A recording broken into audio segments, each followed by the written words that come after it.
Episode 67, two middle-aged men in Cleveland. The famous Ted Klopp, along with Steve Everett. Steve Everett. I thought we were on 67. Isn't he 67? No. Come on, man. Austin Pastor. Gesundheit. Austin Pastor. Do you remember Austin Pastor? No. He was a lineman for the Browns. He played for a couple years. Oh, I'm sorry. Yep. Good guess, though. Yeah. I think Steve Everett was like 64, wasn't he? 61. Okay, we're all incorrect. We're all wrong. Okay. That's a story for a different day. I had an experience with Steve Everett at one point in time. In the bathroom at the basement. Bathroom in the basement. There we go. So. He looks like a pro wrestler. I'll tell you. Oh yeah, he would be out a lot. By the way, yeah. He liked to run around and have a good time. All right. I didn't mean to distract. No, absolutely not. No, we certainly want to celebrate, and we appreciate all our fans. We're up to over 1,400 people now on Instagram. We appreciate that. The Facebook likes are moving up. Yeah, you've been handling the Twitter. You have a lot of followers. We got people picking up them every day. It's great stuff. They hear that Virgil gets upset with us for, the $1 million man here, and then boom, it goes. He's been quiet, but I think he's about to, he'll resurface at some point in time. We'll find out from Steve. Yeah. So. Well, I did more research. I know you're shocked, Ted. Yes. In all honesty, I am shocked. We had, a very nice weekend last weekend. Obviously, there was 19,000 people at the Cleveland. You could say the Indian Stadium. I can say that right now still. The Indian Stadium until it's the Guardians next year. Yeah. And then you had over 25,000 people that came out to watch the Cleveland Browns.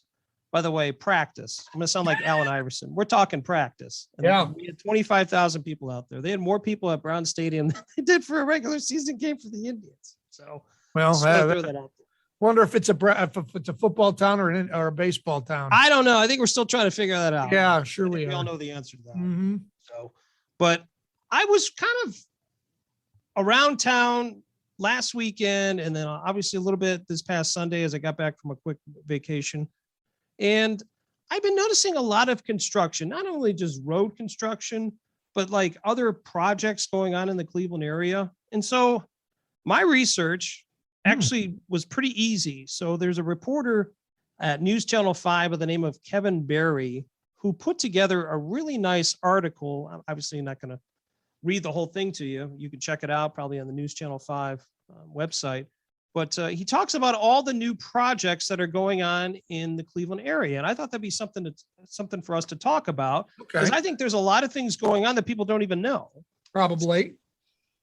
So we'll start. You ready for this? I'm as ready as I'm going to be. So Whiskey Island, I think many people are familiar with that. I'll drink to that. They recently opened Wendy Park Bridge, which connects the historic Coast Guard station to the Ohio City. And visitors can drive out to the park or use the also newly completed Whiskey Island Connector Trail to get to the lake and the river. Mm-hmm. And obviously you get an opportunity, you can watch the boats go by and all that stuff. And it's already sparked a new investment in the neighborhood where some other people want to get involved. So they have that project. Mm-hmm. There's another project called Ontario Stone, which is creating a buzz.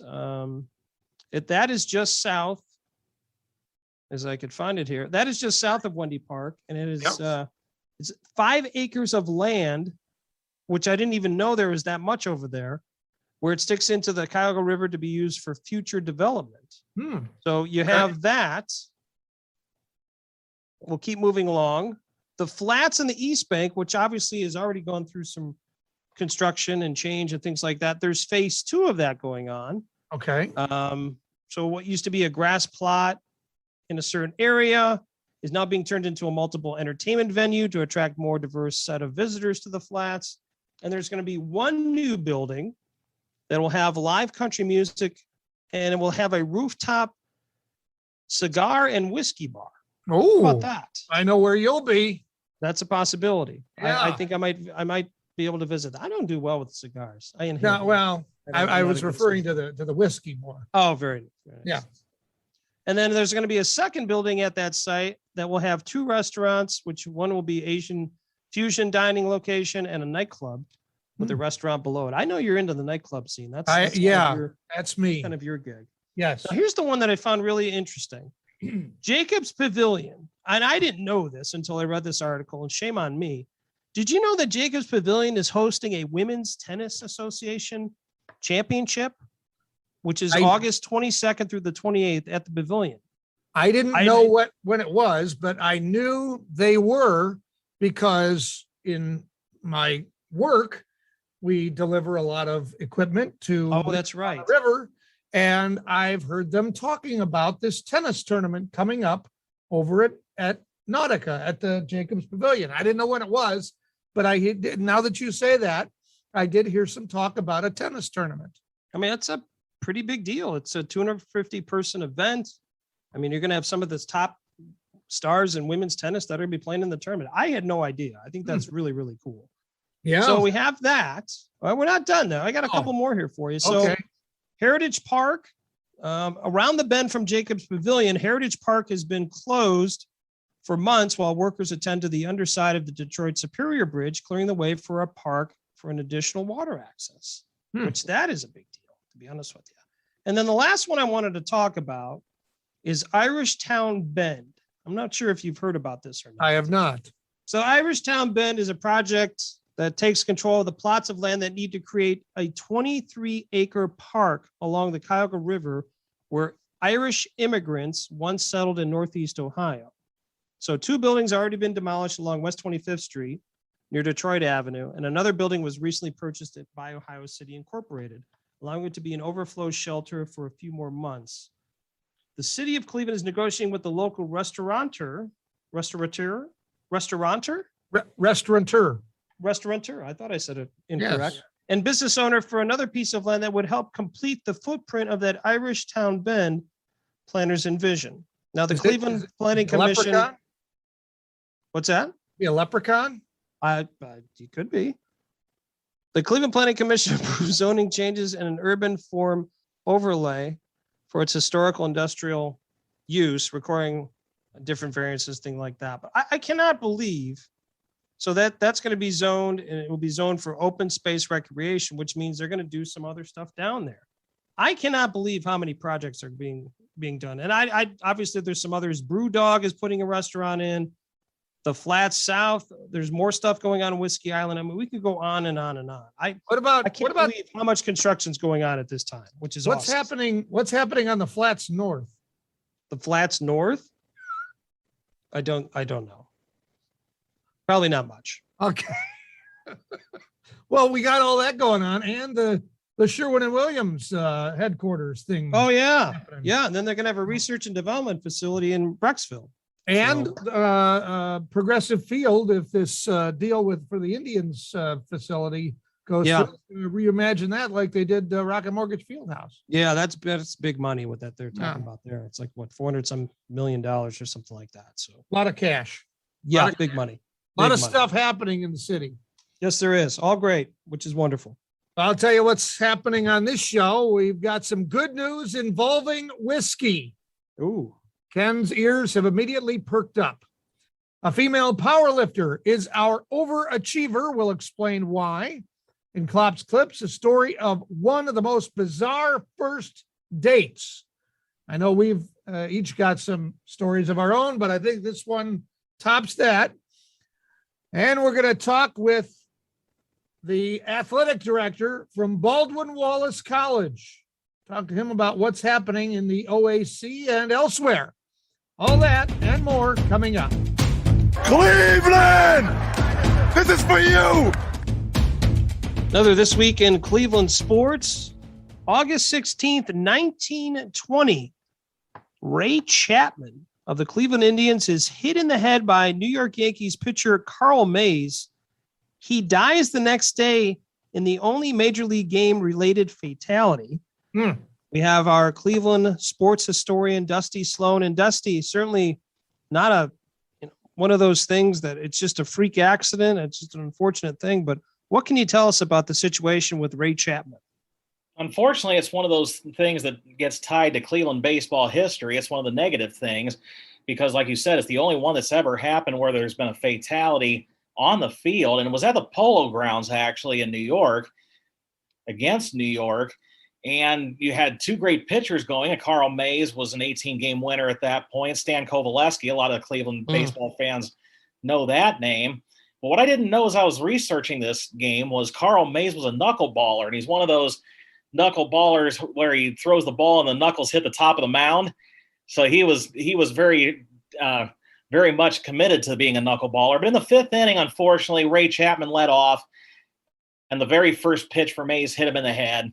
And they obviously took him off the field, took him to the hospital. Luckily, the hospital was only about a half mile from the ballpark. But unfortunately, after the game, he survived the surgery, but then he died the next morning. And again, it's one of those things we talk about what two baseball players are linked in history. Kirk Gibson and Dennis Eckersley, Pete Rose and Ray Fosse. Well, unfortunately, Ray Chapman and Carl Mays are always going to be linked together as far as baseball lore for a bad reason. Well, I know that the game the next day was also postponed. Was there any, you aware of any changes that Major League Baseball made as a result of this situation? Well, the thing I can't really find is I would assume that he wasn't wearing a helmet being back that far. So I would assume that's one of the major things. You obviously see everybody wearing helmets these days and everybody wearing flaps up over their cheeks to make sure they don't get hit in any way, shape, or form. But it's just one of those things where hockey goalies used to get hit in the head with pucks before they started making them wear those masks. So it was just something where unfortunate things like this end up doing those changes that you would hope that they'd be a little more proactive than reactive. Well, Dusty, before we let you go, let's talk briefly about the Olympics, because Ashland University, where you are the SID, big news from the Olympics. Let's not end on such a sad note, but tell us about the Olympics and the tie to Ashland. Absolutely. Katie Najat, women's pole vault, won the gold medal. It was a great thing last Thursday to be able to see that take place. I just found out the other day that according to the USTF-CCCA, which is the Collegiate Track and Field and Cross Country Organization, she was the only D2 former collegian to win a gold medal this year in Tokyo. So that is a great distinction for not only her, but for Ashland University. She's a Cleveland area native, Olmsted Falls, and congratulations to her. Obviously, I have enjoyed talking to her over the years. Unfortunately, didn't get to see her as a collegian. I came in right after she had graduated, but boy, she has climbed the ladder in women's pole vault, not just in the United States, but internationally. And she's worked her tail off, and she certainly deserves that gold medal. Oh, absolutely. So what a class lady, and certainly all the people from Ashland and Northeast Ohio are very proud. But Dusty, appreciate the time as always. You're the best Cleveland sports historian I know. Catch you guys later. Cleveland! This is for you! All right, Ken, time for some good news. Scotland's Glenfiddich Whiskey Distillery. I'll just pause for a moment as you salivate. I'm speechless. They, along with Iveco, a sustainable natural powered transportation company, have worked together to develop a fleet of low carbon trucks powered by biomethane derived from the dregs of whiskey production. Wow. How about that? Whiskey waste run through an anaerobic digester, breaks down. As they break down, the gases are emitted and harvested. After a final cleaning process, the resulting product is a low carbon, low particulate biofuel. Wow. When compared to diesel and other fossil fuel alternatives, the biofuel will cut annual greenhouse gas emissions by up to 99%. That's an equivalent environmental impact of planting 4,000 trees every year. I mean, they say this. Drinking isn't all that bad sometimes. That's It really right. doesn't. There's some benefits. And on a serious note too, we got to start figuring out the carbon emissions. I think many people have seen the story about the Earth in the next couple of years, increasing by a temperature of 1.4 Celsius, which is not exactly great. So we're going to have to do some different things to kind of change that, or we're going to be in a bad place. So, but that's great. Glenn Fittich, way to get it done. Do you like Glenn Fittich? Is that a good one? Ron Burgundy says, I'll take 3 fingers of Glenn Fittich. Three fingers. Okay. All right. I'll drink to that. Blah, blah, blah. Blah, blah, blah. Blah, blah, blah. Blah, blah, blah. Blah, blah, blah. Blah, blah, blah. Blah, blah, blah. Today's guest was named the Director of Athletics at Baldwin Wallace University on June 7th of this year. He previously worked at Bethany College in West Virginia as a Director of Athletics and Eureka College in Illinois as the Director of Athletics and Women's Basketball Coach. He also worked as an Assistant Athletic Director at Kent State University and Case Western Reserve University. He is a 2001 graduate of the College of Worcester, where he excelled as a basketball player for the Fighting Scots. Our guest is an avid golfer and nearly a middle-aged dad, spending a lot of time with his children, Addison, who is 9, and Luke, who is 8. Let's talk with Steve Thompson. Steve, thanks for the time. We really appreciate it. And Ted, I'm so excited to join you today. I appreciate having the chance to chat a little bit about my experience and all the great things happening at Baldwin Wallace. Outstanding. Well, welcome to Northeast Ohio. Talk about what intrigued you about the Yellow Jackets position and how the first few months have gone on the job. Yeah, what intrigued me, when you look around the landscape of college athletics and especially the Division III landscape, there's 400 some odd colleges and universities across the country. I would consider Baldwin Wallace as a top 30, if not, top 20, 15, potentially both from the athletic standpoint of the level they can compete at. And then also academically, academic programs, obviously well known in the Cleveland and surrounding areas, their Conservatory of Music, their theater program, so much more going on that, when the job posted, there was just so much to really pull you towards it.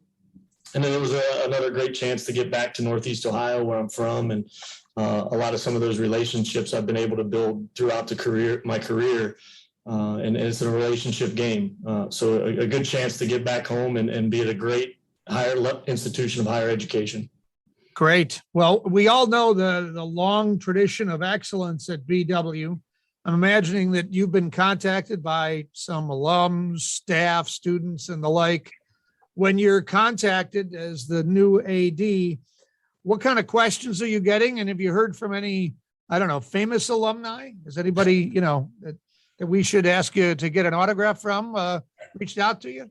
I feel that might be a loaded question, Ted, and I appreciate that. The tradition here is outstanding.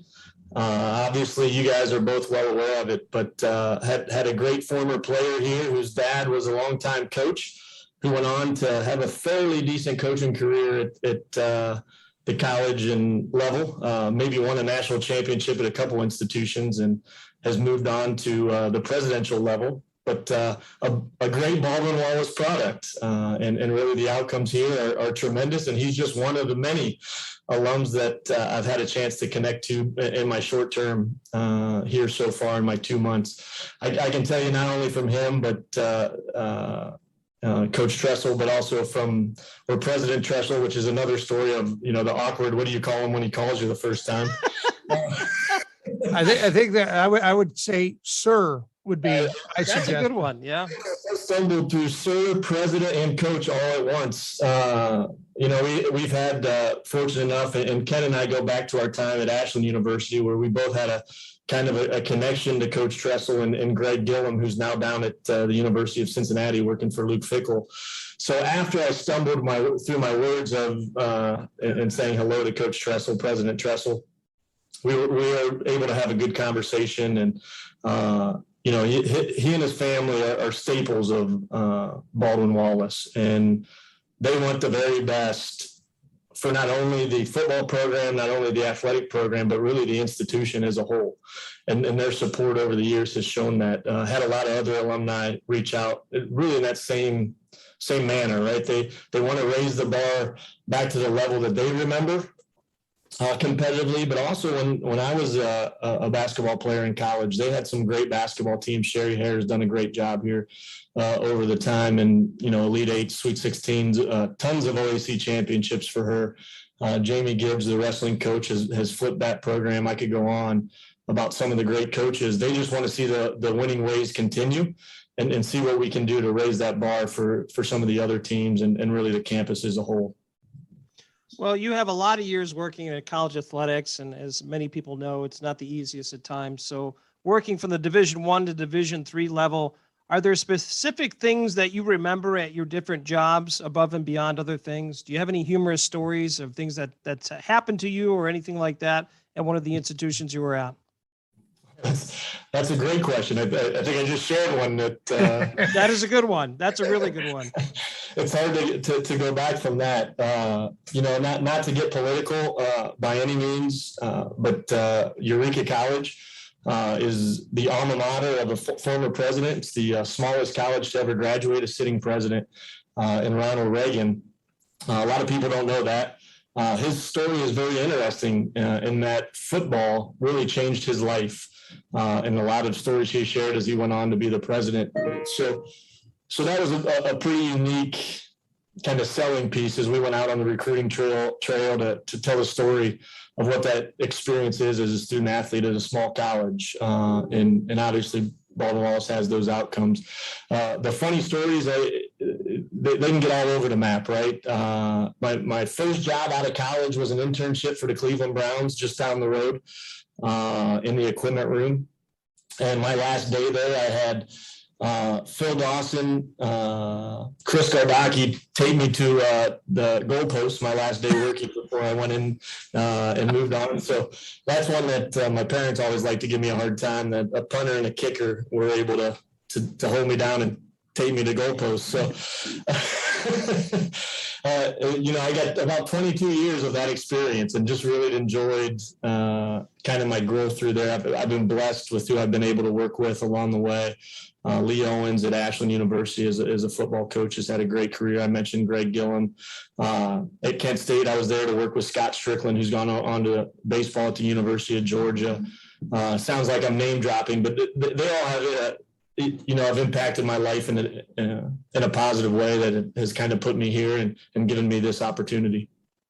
Well, Ken, at the beginning of the segment here, mentioned you're an avid golfer, and I'm going to guess that there might have been a time or two when you have golfed with Ken. Ken talks about golfing, well, pretty much every show. My guess is that when you golf with Ken, you golf and he sits in the cart and drinks, I guess. So is that the case? Tell us about golfing with Ken and maybe some of the more unique or best golf courses that you played. Yeah, when Ken and I worked at Ashland University, we were both working in athletics and really committed to a physical lifestyle of lifting, heavily working out.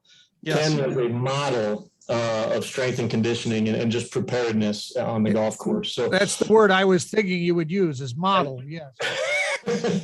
I was modeled after Dorf on golf, after Tim Conway. That was my model. Yes. We had some good times for sure, but really looking forward to as a celebrity golfer out at the men's basketball golf outing this Friday. Ken to join us out at that.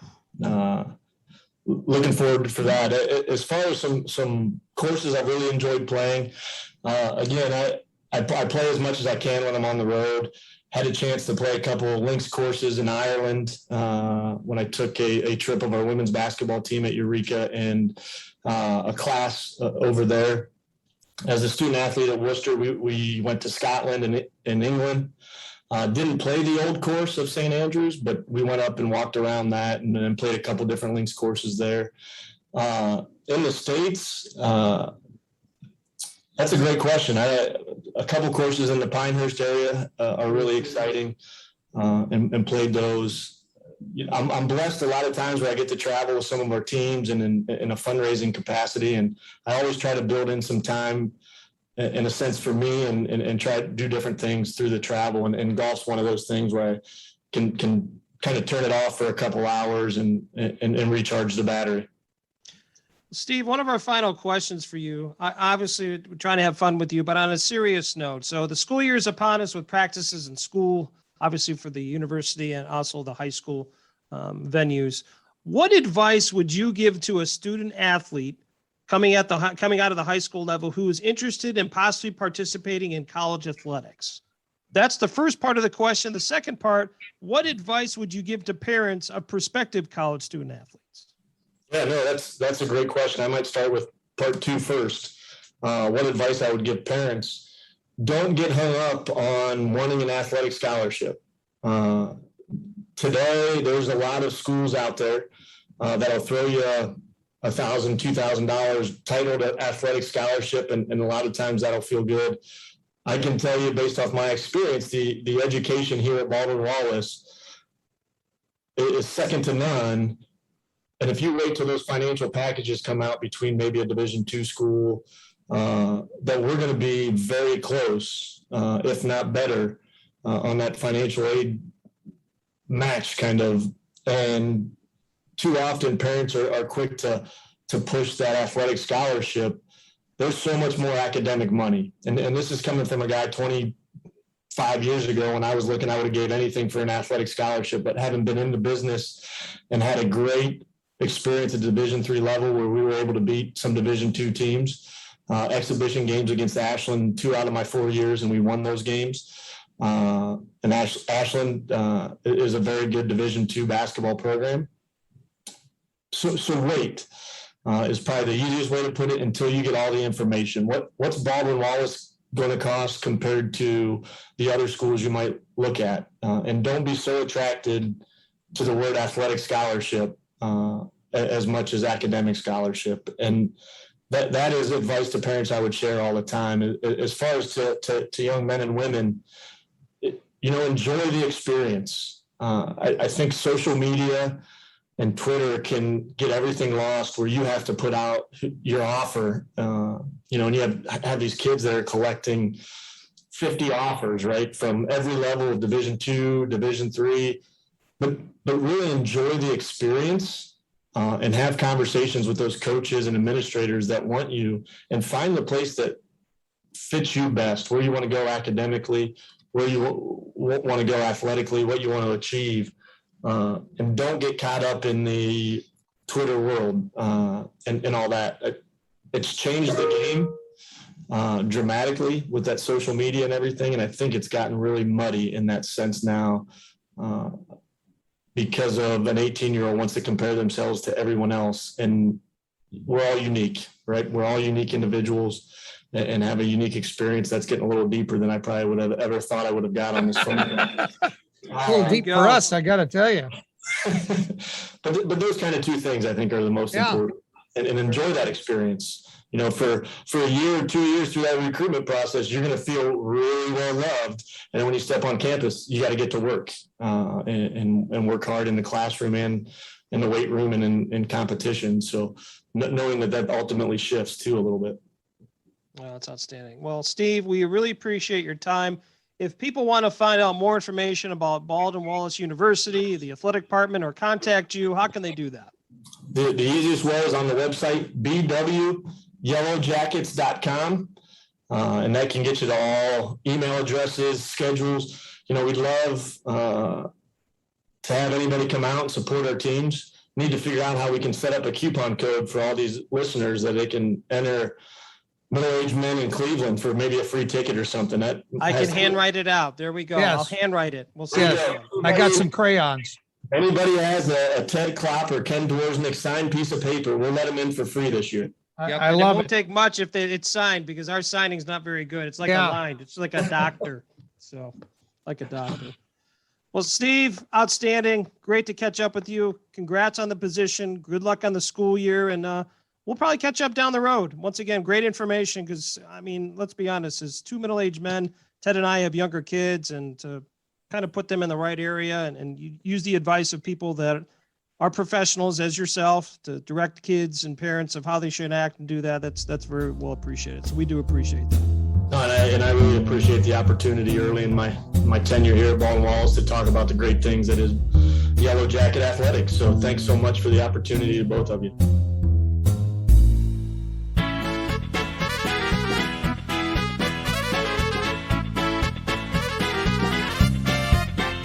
It's time for another This Week in Cleveland History. Ted, we moved to August 12th, 1855. That joke can't be played here. We know where you were at that point in time. Not here yet. Not here yet. The first Presbyterian church, which is the Old Stone Church, is dedicated on Public Square. We have our historian, John Grabowski, with us. And John, first of all, I think many people have seen the Old Stone Church, but can you talk about some of the history with that church and what it's meant to certainly the Cleveland area? Sure. I think, it's totally appropriate that there's a church on the public square because our public square replicates the New England town commons, and that's where you would find the church. And interestingly enough, that church begins in 1820 as a Sunday school. It's a joint Sunday school between Presbyterians and Congregationalists. There was always a little bit of a merger there. And that Sunday school practiced had their lessons in the old log courthouse on the square. And once in a while, they'd hear gunfire during their lessons because there were people out hunting. But Old Stone, the church itself starts out of the First Presbyterian Society in 1827, and they build their first building in 1831, 1833, and it's a small stone church. It's in the Georgian Revival style. And as the city grows, and it grows enormously in the 30s, 1840s, and 50s, they build a new church. So the one that we're talking about is a Romanesque church. It's designed by Hurd and Porter in Cleveland, and it's a magnificent structure on the square. It's completed in 1855, as you indicate. Took 2 years to build. 1857 burns. So the church is restored, and they add a second spire in 1868. And then guess what? In 1884, there's a second fire that guts the church. And so the interior of the church that you see today is fantastic because it's designed by Charles Schweinfurth, one of the best architects in Cleveland. And so all that hammer beam ceiling and the stained glass windows, there's Lafarge and Tiffany there. So it's a real showplace. And for many people, it seems out of place on the public square, but it's not. It's what the public square was supposed to be about at that time. And that church has been really active in missionary activity. The Chinese community in Cleveland began behind that church, and they did some missionary work with the Chinese community. Goodrich House Social Settlement, now Goodrich Gannett, started out of the church. There are about 10 other Presbyterian congregations that were spawned by Old Stone Church. So yeah, it has an incredible history in the city of Cleveland and is still doing a lot of work with the community, basically reaching out to the community. Great institution. So the shell is original from 1855, but the interior is, because of the fires, it's more recent. Is that fair to say?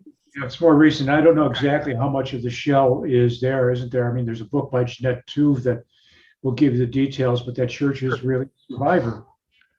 And has there ever been any talk, and I know not now because it's a historic landmark, but years ago, was there ever any talk of, we don't need a church on the square now, let's get this out of here. This is the center of the city. We could use this space for something else. Has there ever been any talk of that?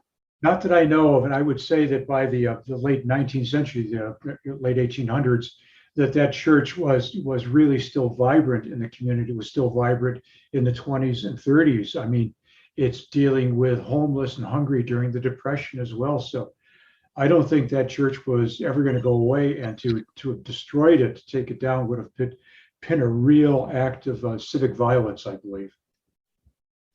Oh, for sure. Well, John, obviously, once again, great information. Certainly going way back from August 12th, 1855, with the First Presbyterian Church was the Old Stone Church, which is dedicated on Public Square. John, thanks again for your time. My pleasure. My pleasure.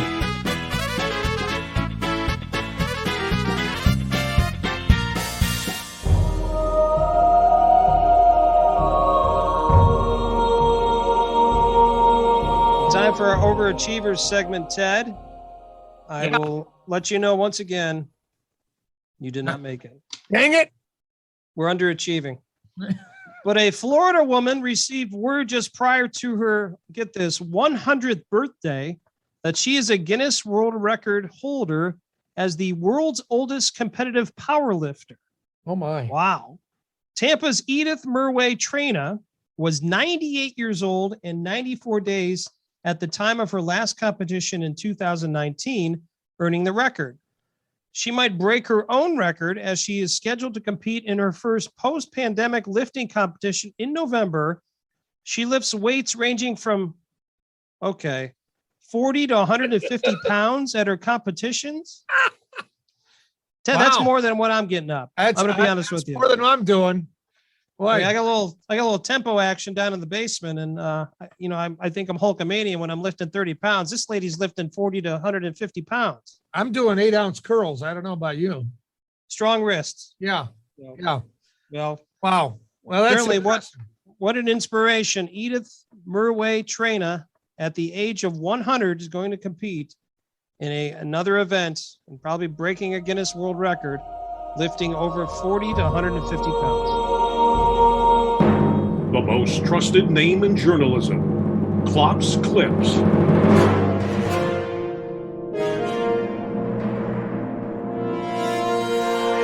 Ken, are you ready for the news you really need? Let's do it. Okay, here we go. A Lorain County, Ohio family was helping Grandma clean her house. They cleaned out the fridge and freezer, throwing away everything. Garbage had just been picked up when Grandma said, "Hey, there's an envelope with 25 grand in there."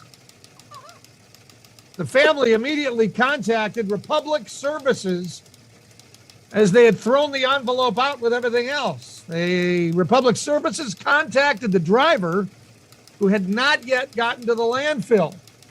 They were able to divert him to a recycling center where workers went through the trash. Fortunately, they were able to find the envelope with the cash. Just about 10 minutes of searching, and the cash was returned to the family. My gosh. Wow, that's a great story for public services too. That's really cool. 25 very grand. cool. We'll just put that over here in the garbage. We don't need that. That's an old school thing, having a lot of cash in the house. Yep. I remember my grandmother used to, have some substantial amount of money at her place. And she said, if anything ever happened, I have money here, here, here, here, and here. Oh, okay. Yep. Check the mattress. Yep. Hey, if you're looking for a new gig, NASA is now taking applications for 4 people to pretend they're living on Mars. Oh, this is perfect for me. The idea is to prep for eventually sending astronauts to the red planet. Now, to do that, 4 people are going to live for a year in the Mars Dune Alpha, a 1,700 square foot Martian habitat created by a 3D printer, and it's inside a building at the Johnson Space Center in Houston. The chosen people will work a simulated Martian exploration mission, complete with spacewalks, limited communications back home, restricted food and resources, and equipment failures.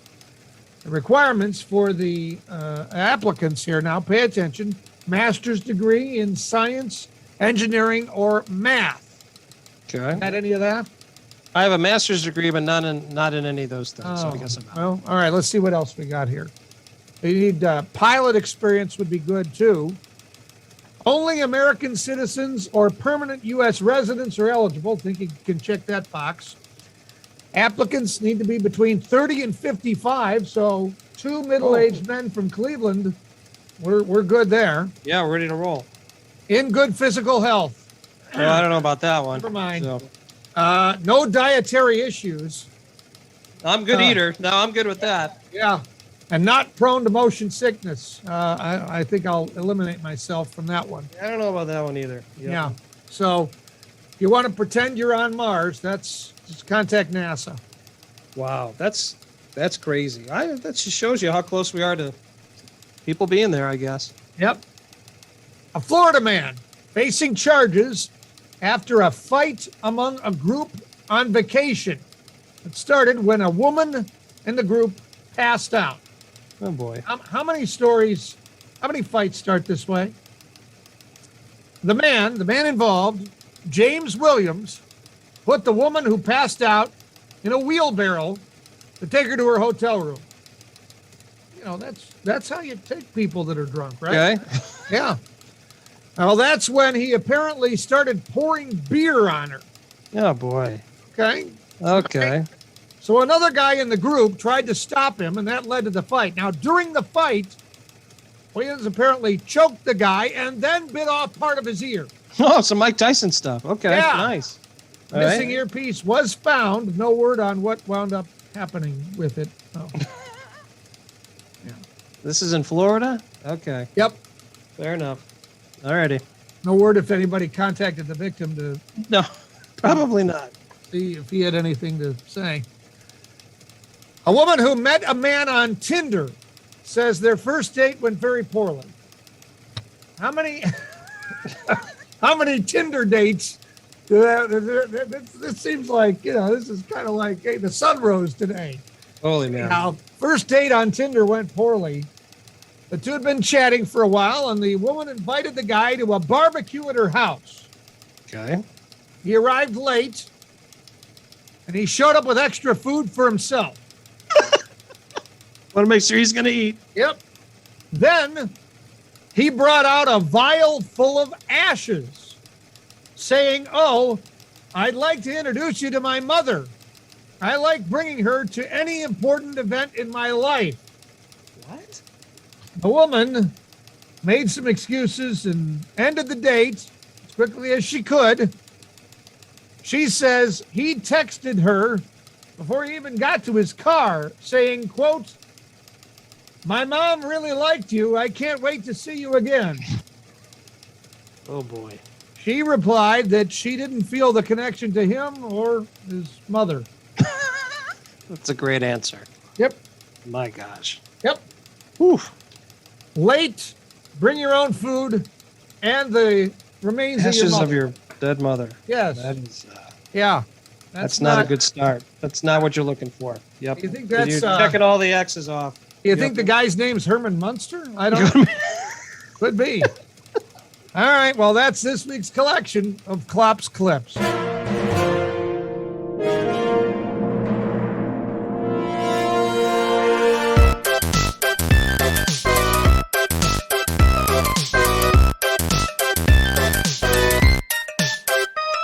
Let's add another segment that you always enjoy. Yes. You can really buy this. I can't. Well, I got my credit card ready. I've memorized the numbers, so no reason for you to use that. I'll just do it over the phone. I do it by memory. This week's item can be purchased from a company that rhymes with the word hexagon. I'm not sure if you can figure that out. Yep. Ted, I know you're going to like this product. This Okay. is something that you need in your life. I think this really can help yourself because I know how much of a gardener you are. Oh, Huge my green gardener. I thumb? know. Got the green thumb right here. Well, for a fine amount of money, which would be $38.99, Okay. you can purchase 1,500 live ladybugs. I repeat, 1,500 live ladybugs for $38.99. Okay. Now, these ladybugs are general predators that feed on a variety of slow-moving insects. I think many people know this. They feast on both the adult and larva stages of many common garden pests. Now, when you receive these ladybugs, they're shipped in a brown paper bag with holes in the bag and a box for fresh air. That's the best for the ladybugs. And then they tell you, to release things, they tell you to do it at dusk around the base of plants and spray them with water so that they can drink. Ladybugs like to drink, huh? And with 1,500 ladybugs, they cover approximately 1,000 square feet. Okay. So get your card together. Yep. Get it ready. Yep. Live ladybug. Now, of ladybug. course, I cannot, let you buy this until you hear the reviews. There's a couple favorite reviews part. that I have. First of all, the good reviews, the 5 stars. This is from Yeah. Andrew. Andrew. All the ladybugs arrived alive. Survived the day in my fridge and I let them out after sundown by my roses. I was so nervous to buy these online, but none of our nearby plant nurseries had them. It all worked out. So it was worked out great for Andrew. Sherry, not Russo, who joins us every once in a while, a different Sherry. Okay. 5-star review. Instructions were great. I don't know why you need the instructions. I mean, just let the things out of there, but that's fine. Great value for the money. easy to spread the ladybugs into the garden. So Okay. very pleased. Now, of course, How do not you- everyone is Go happy. ahead. I have a question when we're done. Okay. So here's the 1-star review. Yes. I expected some loss. This was anonymous, by the way. I expected some loss, but 100 out of 1,500, not good. That's like 39 cents a bug. So that person was not happy. And then another 1-star review. More than 75% of the ladybugs were dead when I received the package. I even paid extra to get them shipped faster, but it didn't help. Don't buy this. I was Don't going buy to it. ask, how do you know? Do you sit there and count each ladybug to make sure you get your 1,500? Or Well, that's a great question. I don't know. Maybe there's sometimes on different things there's a line, and 1,500 ladybugs would be at this line. Only 500 be at this line. I don't know. I'm not sure. interesting? But I was once again doing some research, and I've Yes. never heard of buying live ladybugs, but you can buy that. That's a new one for me. Now, you guys are doing some landscaping. Will you be adding ladybugs to your I home? don't, not at this current point. I think I'm going to give it some time. 1,000 square feet is a big area, so maybe that'll be a little surprise I have for AON coming up in the spring. Oh boy, I bet she'll appreciate that surprise. She'll love that. I mean, it's perfect timing. Her birthday's at the end of March, so I think that would be perfect timing to come up with 1,500 ladybugs. Honey, I didn't get you any roses, but I have 1,500 ladybugs. Ta-da! Oh my! When's the Things you marriage date? It's May 28th. You better confirm that before you get that. Gift. Yeah, but maybe I want to do that afterwards. So, There you go. It's a post-wedding gift. that's correct. Yes, that's correct. All right. Well, I guess live ladybugs. You can really buy them. Ken, we're wrapping up episode number 67. Not Steve Everett. Not. No. I don't know. Who did you say? Pastor Austin Pasteur. Yes, Austin Pasteur. Not. Okay. All right. not a huge famous Cleveland Brown, but one of the linemen. I do remember him. Okay. Large, of course, large man. Yeah. Yeah. Not the pastor over there at St. Bernadette's. No. Not no. Pastor Phil. Okay. No. That's a different guy. Okay. That's a different man. Thank you. All right. Well, interesting conversation this week. Like a lot of projects going on here in Cleveland. That was interesting. I'm glad we were able to spotlight some of those because sometimes I think you're right. People don't realize everything going on in the city. No, absolutely not. And we try to stay away from the negative. Yep. I mean, at times it's difficult, but I just like to promote different things going on. And with that type of infrastructure and all that, certainly people have a belief that many different things are on the up and up here in the Cleveland area, which is cool. So, Well, staying positive, we're going to have a hacker on next week. oh, I don't know if that's positive or not. I guess maybe the victims of his work might not agree, but he's a world famous hacker and a cybersecurity expert. Now, check this out. He's the only guy to ever wiretap the Secret Service and the FBI. holy cow. Yeah. Now, you would think that if that happens, maybe they would arrest him. No, they hired him as a consultant. So Of course they did. That's Yeah. smart. smart That's very idea. smart.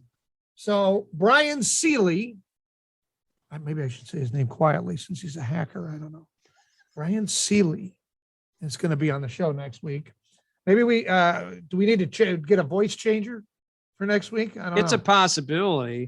I mean, right. my guess is that he's going to probably not necessarily tell us all the things that we shouldn't be doing, but all the Yeah. things we should be doing. Yeah. That's going to be an interesting interview. I have some different questions, obviously stuff with online with, what's the sites that how do you keep your kids safe? and Well, yeah. all this different stuff. I think that'd be some really, really good questions. So Yeah, what's the best security for keeping your kids off of sites they shouldn't go to? yeah, I absolutely. mean, that's a great question.